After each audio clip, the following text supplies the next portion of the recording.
Warning, the following video has spoilers for the books below. If you haven't read them yet, just go do it. They're really good. Let's get on with the video. Hello! In today's video we are going to cover every leader of the Fhrey throughout the ages. Though the Fhrey society has been around for thousands of years due to their long lifespan, there have only been 8 Fanes that we know of. Number 1. Glendoraphane.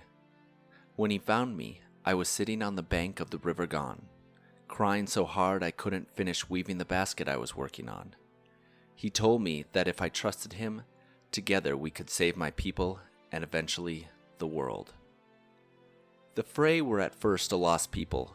Turin, under the guise of Chronologically, came to Glendoraphane, who at that time was a lowly basket weaver from the Navilan tribe. Together they built the Fhrey society, centered on Farrell's law and the Horn of Glendora. The term Fane actually comes from Glendoraphane's name. Glendora's heroism and selfless life eventually led her to Allison, in Pyre. Number 2. Fane Navilan. Glendora named Navilan her successor before she died. No one challenged.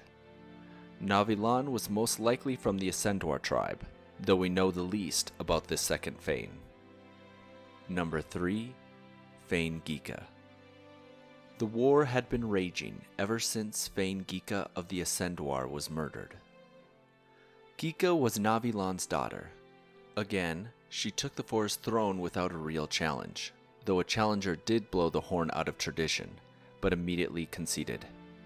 Fane Gika ruled when King Midian demanded he be given fruit from the first tree.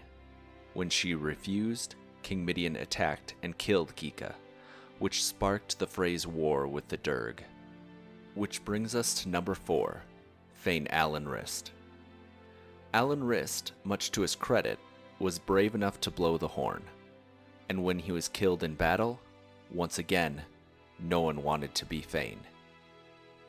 Alan Rist of the Instaria tribe took over leadership of the war. As the first male ruler, he held off the Durg and their superior iron weapons for 5 years before he was finally killed and laid to rest at his namesake fortress. He was the only Fane buried west of the Nidwalden, though he does still have a crypt in Estremnadon. That leads us to number 5, Fane Phenelaeus Mira. Phenelaeus had been the first to wield the art and founded the Miraleith tribe.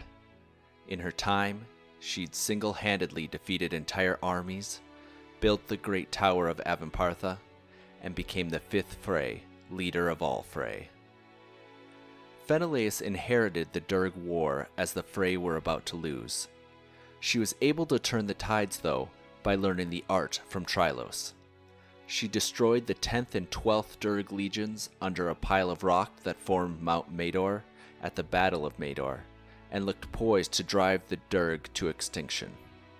It was at that point Turin would appear to her and take her to the sacred grove to teach her a lesson about what the true costs of war and hatred are. Phenelaeus would go on to spare the Durg, and later in life regret her actions during the war. She also formed the 7th tribe of the Fhrey, the Miraleith. Even in the afterlife, she would play a major role in Nephron. Number 6, Fane Lothian. Farrell didn't pick Lothian. He was the son of Phenelaeus. That's how he got the forest throne. Before the art, challenges were fair, but now it doesn't matter who the Aquila picks. From here on, we're doomed to be ruled by Miraleith, and Lothian just happened to be next in line. Lothian was Phenelaeus' son, and at her death, he was challenged by Nephron of the Instaria tribe. He defeated Nephron easily with the art, and would go on to lead the Fhrey only briefly during their war against the humans.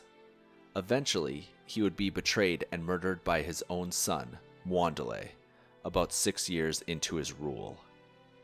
Number 7, Emperor Nephron. Looking brave and valiant, Nephron aimed his sword at the sky, at the screeching death from above. Nephron led the human armies against Fane Lothian.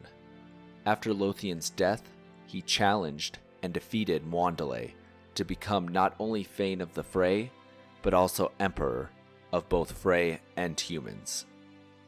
After Nephron is where it gets tricky, because we only know of one more Fane for sure, but that comes over 1,000 years after Nephron's death. When Nephron died, he had the Horn of Glendora, and the vast majority of Fhrey were banished to the other side of the continent. So there is not a way to find out if his son, Nolan, took over the mantle of Fane, or if that title remained vacant until we get to number 8. The upcoming Rise and Fall series may clear up this question though. Number 8, Royce Melbourne. The man I speak of will not be great. He'll be a terrible person, detestable, murderous, cruel, and untrusting. I hope that no one is beyond redemption, and anyone can correct the misdeeds of their past. Royce does not realize he is Nephron's heir until the Uliramar challenge has already begun. He wins the challenge by naming Hadrian Blackwater his champion, who defeats Lord Irawandana, who is Mwandale's champion. The Riyria storyline ends with Royce heading back to Erevan to lead the fray. Thank you so much for watching today's video. Be sure to subscribe and watch my other videos to learn more about the world of Elan and Riyria. Thanks!